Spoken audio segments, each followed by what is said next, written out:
bir günde ayrıldın senden. Ne dünenden razıyam, ne de bugünden. Yüreğim şikayet edir yeneme menden. Sensiz yaşamağı başarabilmedim.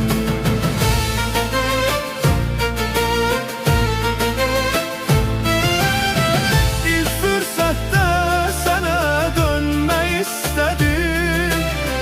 Gelip kucağında itme istedim.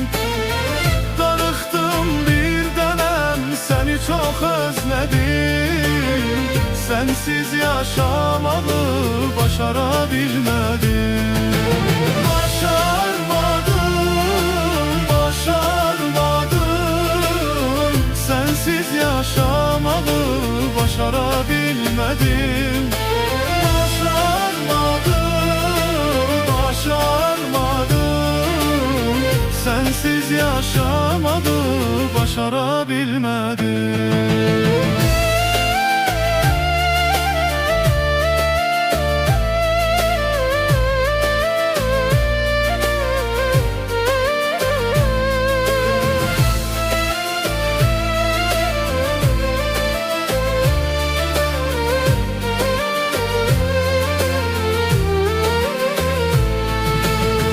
Gözlerimde uzandı geçen o günler. Kalbimi daralttı sensiz geceler. Benimle ağladı sen seven yürekler. Sensiz yaşamağı başarabilmedim.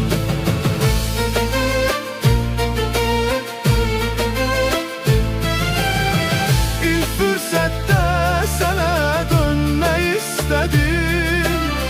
Gelip kucağında itme istedim.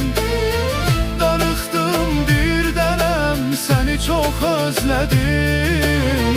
Sensiz yaşamağı başarabilmedim.